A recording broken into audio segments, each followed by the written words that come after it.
Not used to seeing me like this. Better get used to it. We're going to be doing this a lot more often. From the Vault 319 recording room, this is the Twee'quel Podcast.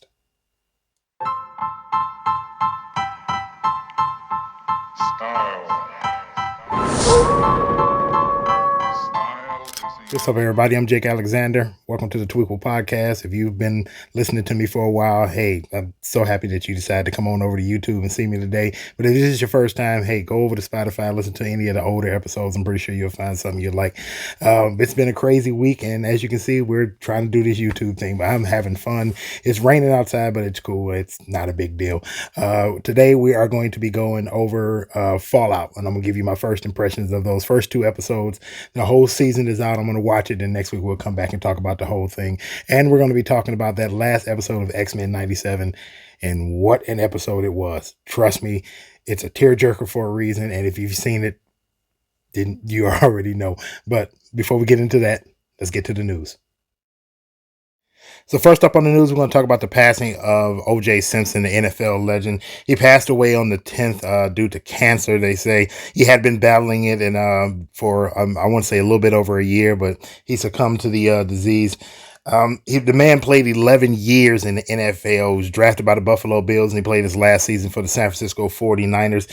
Through college and the pros, he pretty much won every award you can possibly win at the running back position. He still holds 3 NFL records, as a matter of fact. After he done playing football, he went on to have a second career in the acting industry. Naked Gun movies, I'm pretty sure if you've seen him, you know exactly how funny he was in those. He's actually a pretty good actor considering that he started out playing sports. He was infamously acquitted for the murder of his ex-wife, Nicole Brown, and her friend, Ron Goldman. After that, most people consider him to be guilty. I think he didn't do it. I think he knew who did it, but just didn't tell anybody. Probably got paid for it in some way. He's gone too soon. 76 years is a long life, but just a reminder of how our heroes and people we knew from our past are just going one after another nowadays. O.J. Simpson was 76.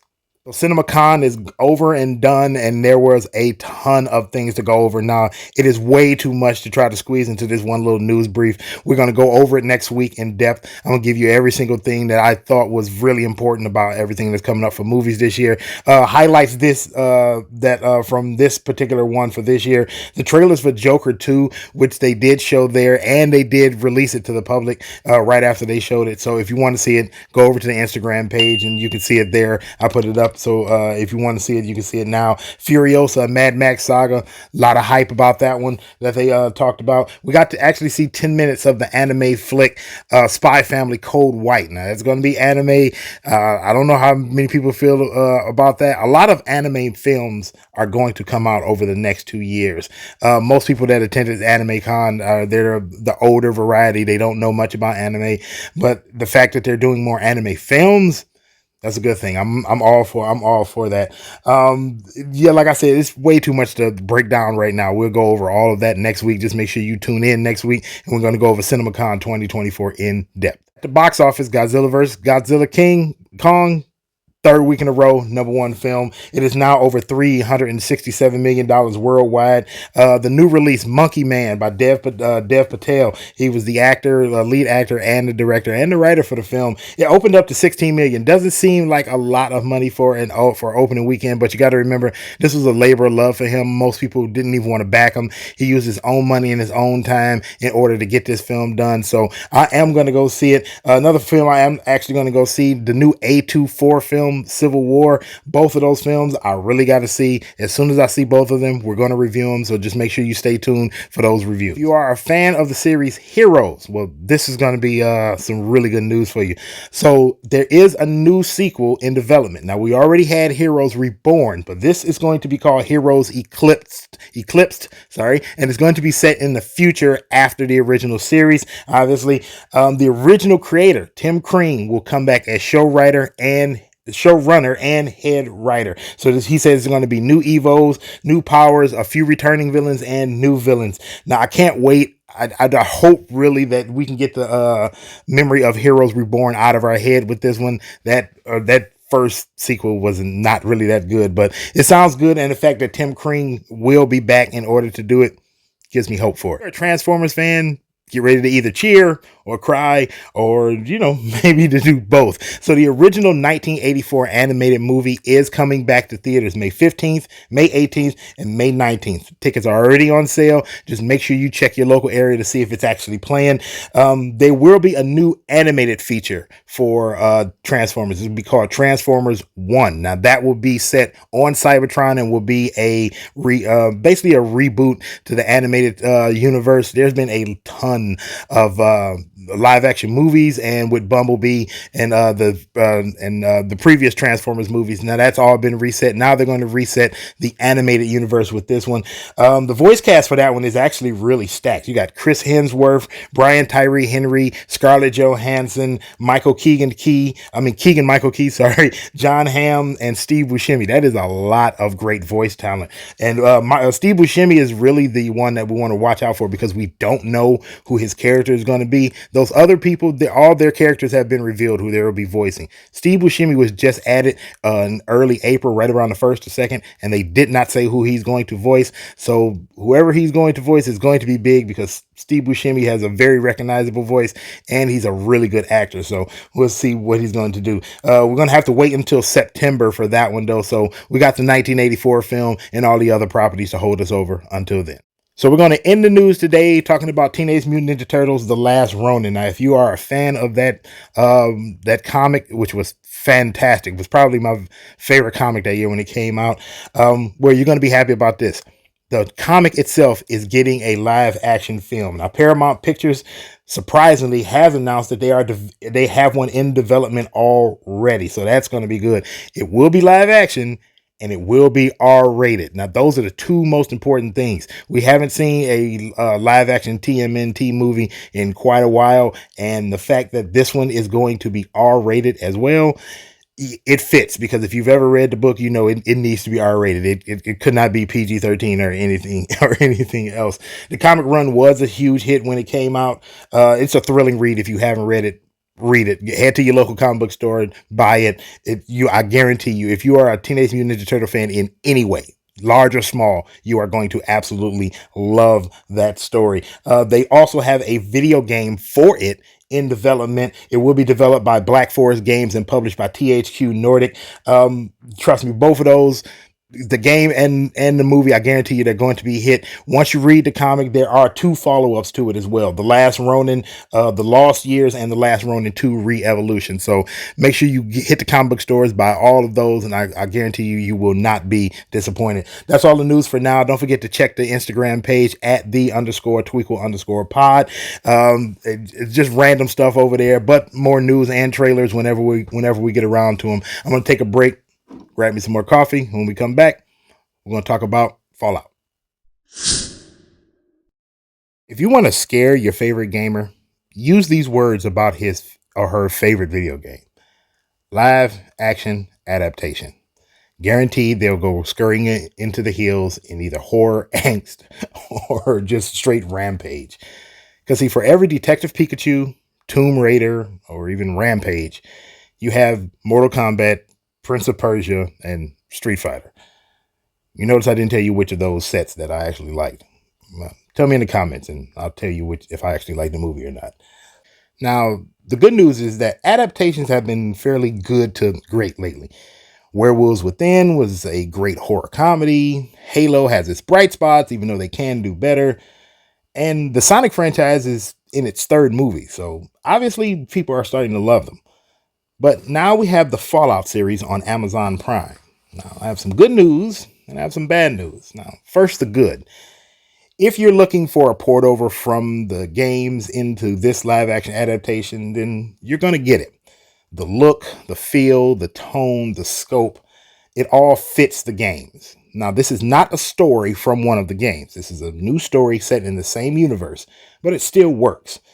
The year is 2296. We get to see inside Vault 32, later Vault 33, and we shouldn't really worry too much considering the fact that longtime Bethesda employee Todd Howard, who is a producer on the game, he confirms that this show is in fact canon, so they are using everything from the games in this series. And when I say everything, I mean everything. Todd Howard has even gone as far as saying that this series is in effect Fallout 5. Now, as far as the timeline goes, this is the latest one within their universal timeline. 2102, the year 2102 would be Fallout 76. 2161 would be the original Fallout game. 2241 would be Fallout 2. 2277 would be Fallout 3. 2281, everybody's favorite, Fallout New Vegas. And 2287 would be Fallout 4. So like I said, 2296, this would be the series that we're watching right now. Considering the attention to every detail of the show, I can't argue that this is probably the best looking adaptation for a video game that I've seen maybe ever. Ella Purnell as Lucy, Walter Goggins as the Ghoul, the Pit Boys, the dashes of comedy, the brutal nature, and just ultra violence of it all. It all fits. Everything that you would expect should be in a Fallout series is here for you to view.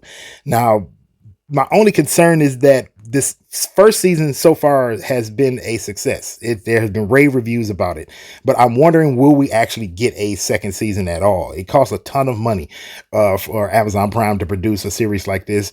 Most streaming sites, whether the series itself is a hit or not, they don't really like spending that amount of money to do a series. This isn't cable where they have constant revenue being turned over for advertisement, and a lot of really good series are usually canceled after the first season. But let's cross our fingers that Amazon Prime sees something in this and they decide to keep it going, considering that the Fallout franchise is huge, not just with games but with merchandise as well. I think this falls right into the wheelhouse for Prime and for Amazon to keep this series going beyond the first season. Now, the bad news for me is this is only 8 episodes.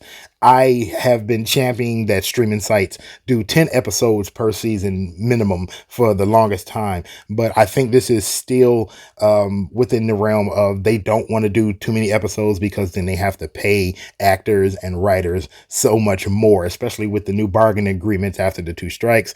After 8 episodes, they have to pay so much more for actors and writers and crew and whatnot to stay together. And I don't think they want to do that. This goes back to, like I said, most streaming sites don't want to keep paying this amount of money for a series, even if it's a hit. Now, all 8 episodes are available on Amazon Prime Video. If you want to watch it, I'm telling you, even if you're not a fan of the game, even if you've never played any of the video games, I promise you, you are going to love this series. It is so much fun. Just don't watch it with your kids. A little too violent for them. I'm going to take a break. When we come back, we're going to talk about that X-Men 97 episode 5. Now, I, like most people who have seen X-Men 97 episode 5, am still reeling from the events of it.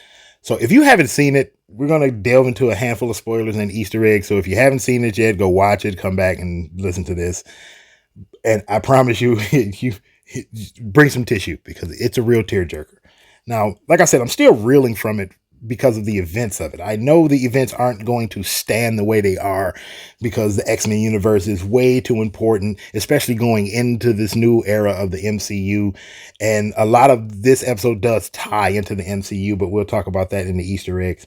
But this episode was very emotional. There is a ton of deaths, a lot of things that we knew we wanted to see that was just snatched from us. Our hearts just ripped from our chest. It was just so much. I've seen reaction videos on TikTok and Instagram and Facebook of people, adults, people my age and maybe just a little bit older, Gen X and millennials, of them crying, real tears. And honestly, I understand totally. What happened with Gambit in it very much affected me. He is my all-time favorite character. Nightcrawler is my second all-time favorite character. And for both of those characters to be treated the way they were treated, it threw me for a loop.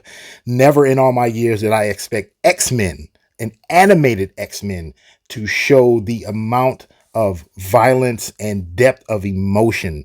It was just amazing. I tip my hat to Bo DeMayo and his staff for doing this. And it makes me wonder if this is the quality of content that we're going to get for X-Men coming with just the animated series. Never mind the live action series, but at least with the animated series.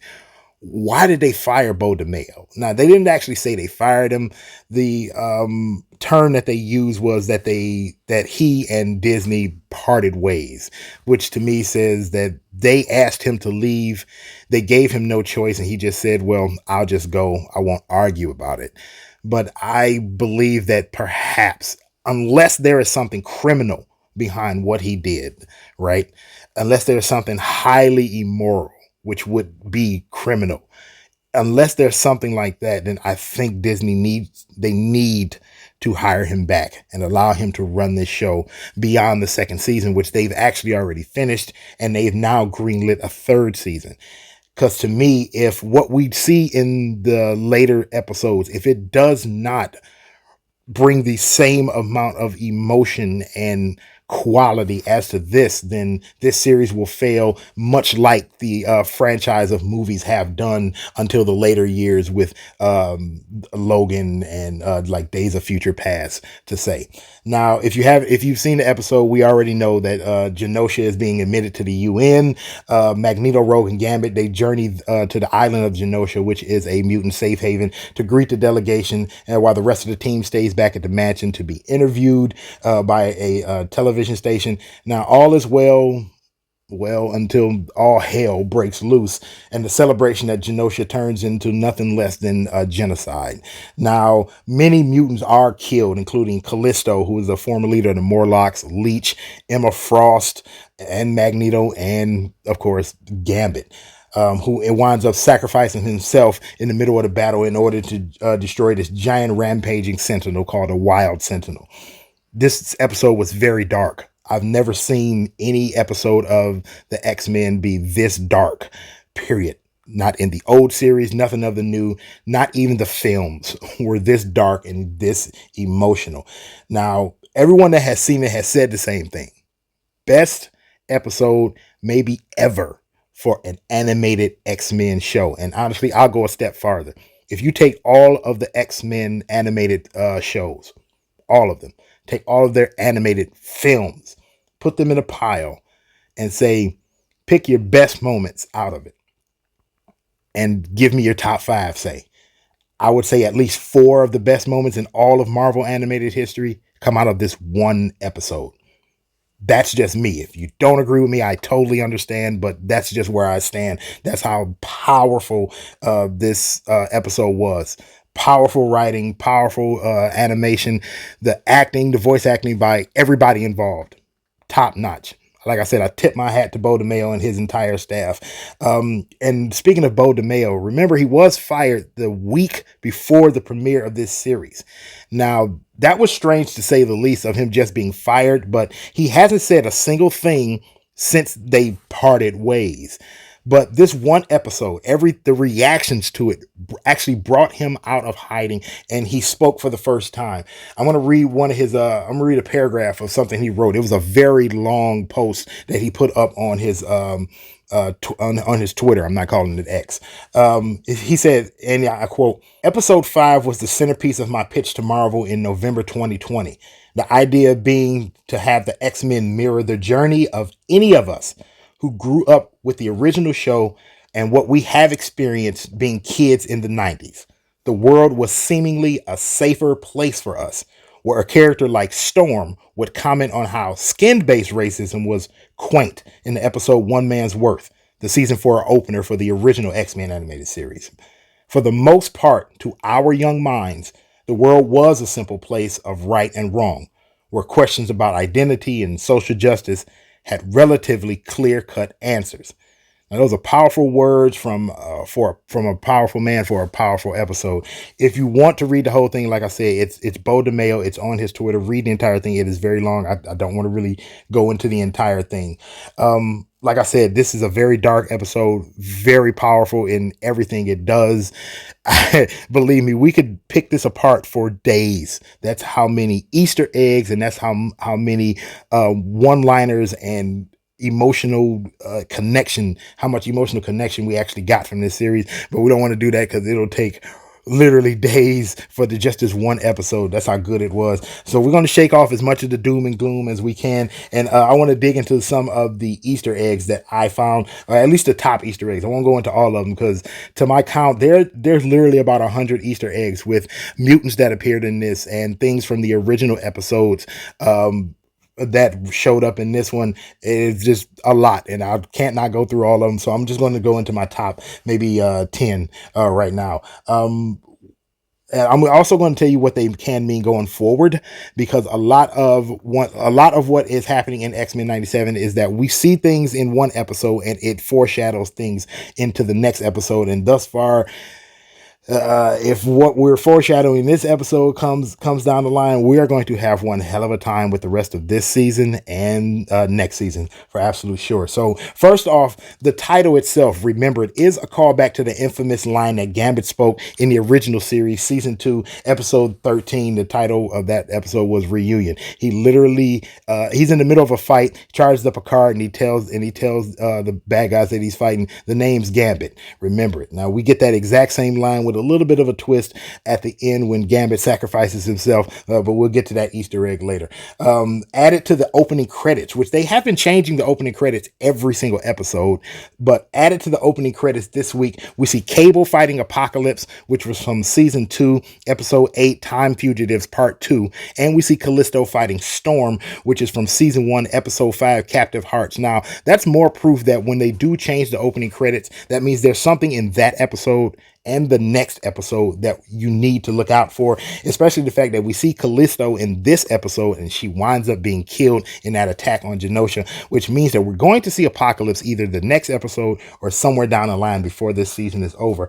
Well, let's cross your fingers that it's him, because it might not be Apocalypse after all. I will get to that Easter egg in a few minutes. Now, the celebration on Genosha is more than just a UN state dinner, because, like I said, they're being the island itself is being recognized by the UN, even though it's not explicitly stated that that's what this is. But I believe that the party that they're having is the Hellfire Gala. Now, remember, we see Sebastian Shaw, Emma Frost, and a couple other members of the Hellfire Club from the comics in this episode. Plus, we see the Hellfire Gala actually be mentioned in a newspaper in an earlier episode. So I'm willing to believe that outside of just the UN delegation being there, this was the Hellfire Gala. Now, in the comics, the Hellfire Gala is a callback to the 2021 X-Men run Reign of X, where Genosha opens its gate for the first time to the outsiders for this giant party. And in the middle of this party, and somehow everybody misses it, Scarlet Witch is actually murdered. And then the entire run of the comics is a minute by minute replay, kind of a murder mystery, trying to figure out who killed her and why she was killed. If you haven't read that one, read it. It is a very fun read. I got it back here in my comic book collection. I read it myself. Like I said, very fun read. In the middle of the episode, we see the Blackbird flying over Genosha as everybody on the ground looks up and knows that it's the X-Men's plane. And they are just so happy to see it because they know it's bringing a few of the X-Men and Magneto into the island. That is very much kind of reminiscent of what we see when we first fly into Wakanda in the first Black Panther film. This is the same type of emotional pull, same type of festive atmosphere with the music and how the plane is flying over the city and everybody looks up and realizes and knows exactly who's inside of this plane.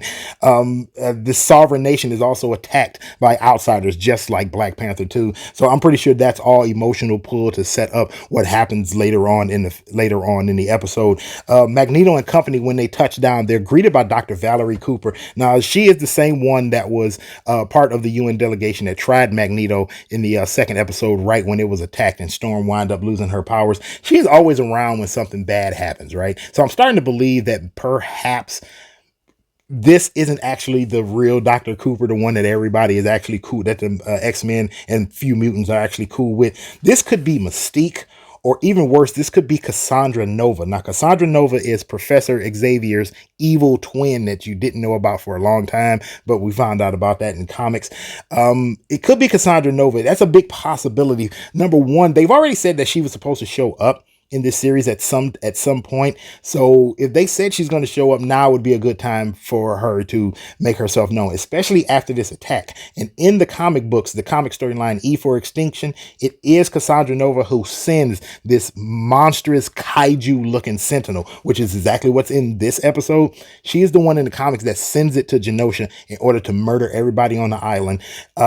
She didn't actually murder everybody, but it still killed 16 million mutants in the comic book.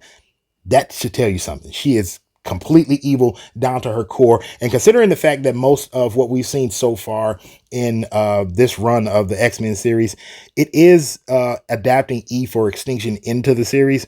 So I got a feeling Cassandra Nova is behind this attack. We don't know for sure yet, but the fact that they said that she's supposed to be in this series at some point, I'm gonna bet money. I'm gonna bet even money that she is in fact behind this attack. So it doesn't have to be Valerie. It could be Mystique, or it could be Cassandra Nova in disguise.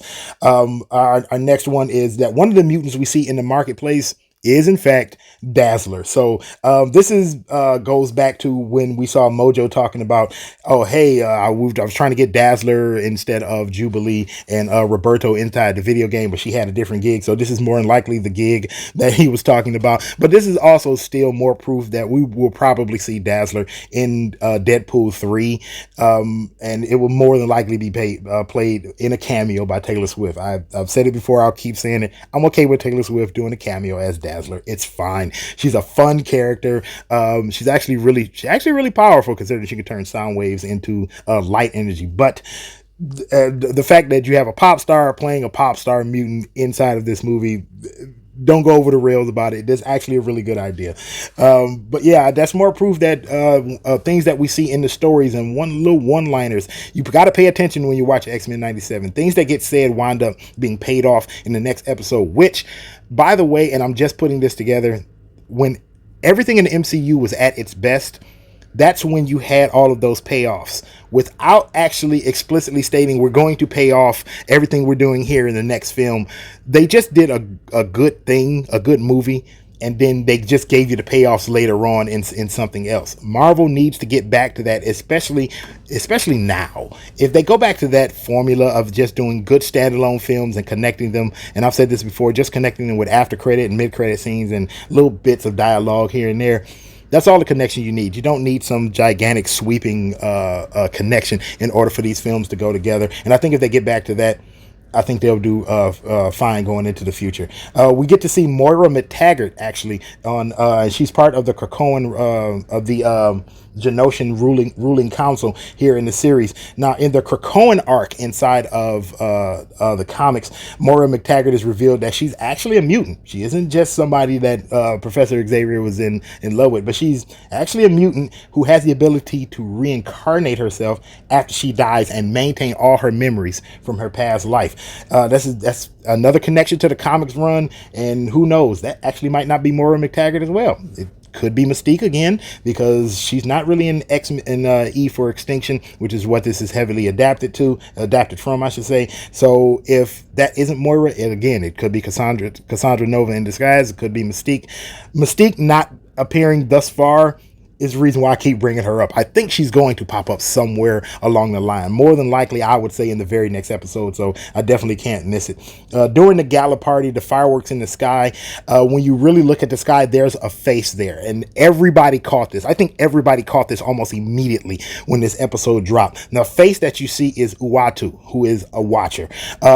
This is the same Watcher from the Marvel What If series, and we also got to see him in the I Am Groot series, and we got to see Groot grow up into his form that we see in the movies in that series, and Uatu is there. Now, the big thing about the Watcher is that they only show up at points of very much importance within the Marvel Comics run. And we've seen the same thing in the movies. To me, it reminds me of his appearance here. Reminds me of the Civil War comics run when Captain America and his team are on the run and they're inside of this warehouse or some facility and they're trying to plot their next move. And all of a sudden, everybody looks up and Uatu is standing there and he's just looking down at them, and somebody says, well, who is this dude? And Reed Richards from the Fantastic Four, which is another connection to the upcoming movie. He looks up and says, "That's Uatu. He's a watcher." And the fact that he's here, it does not bode well for us, because the only reason he shows up is when there are times of great upheaval and great change. Excuse me. And a lot of what happens in this episode of X-Men 97, lots of upheaval, lots of change, just like in the comic when he showed up, just like in the What If series, just like in what happened with I Am Groot. If you haven't watched it, watch it.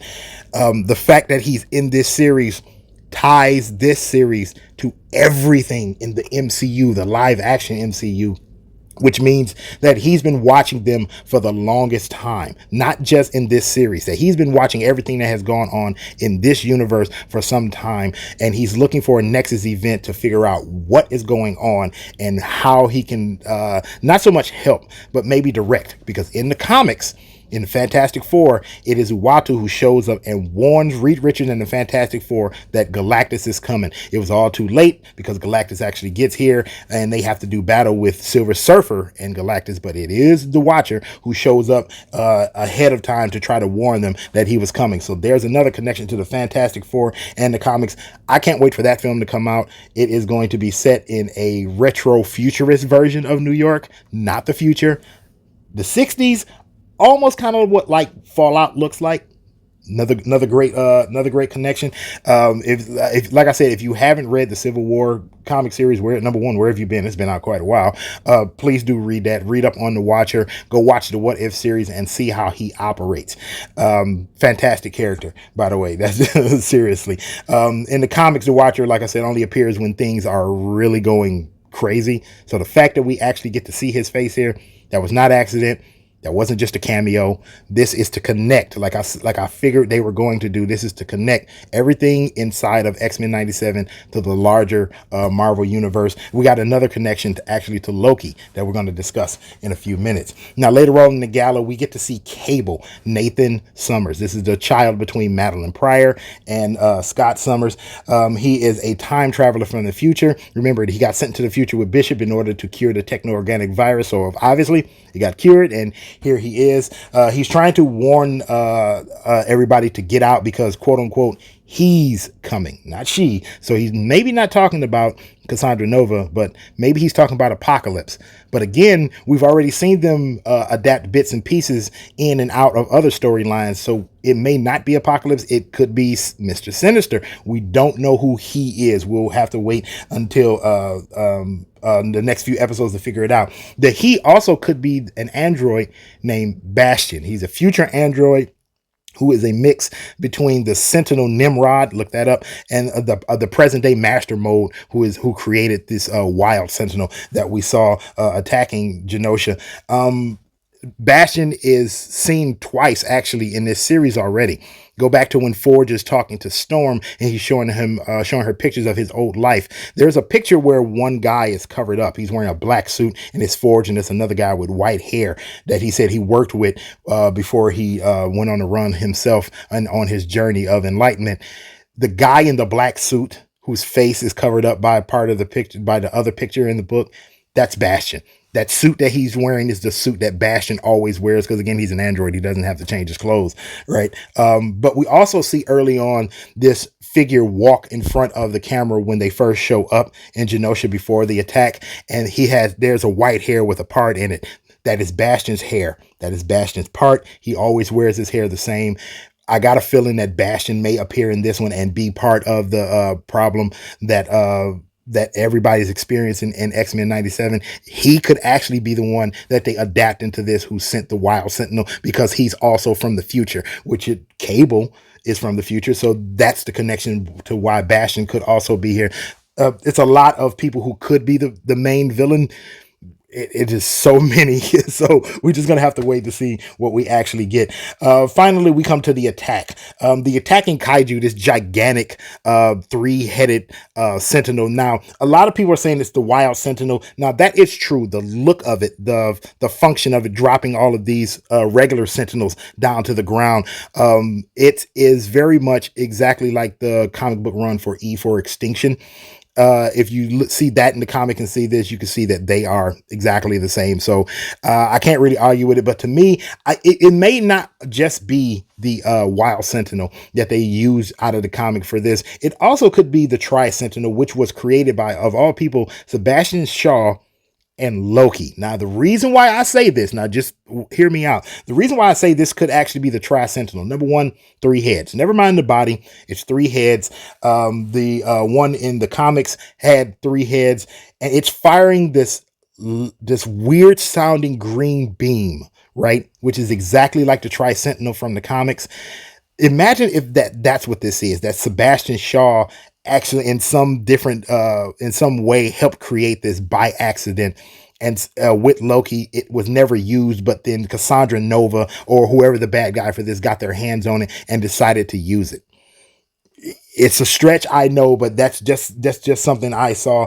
But the fact that it's firing this green beam and it's just frying everybody, mutant and human alike, whoever's on this island, and the sound of it seems more magical than just energy based. A lot of mutants have been hit by it and it did not kill them. It just basically, it didn't disintegrate them like it did other people.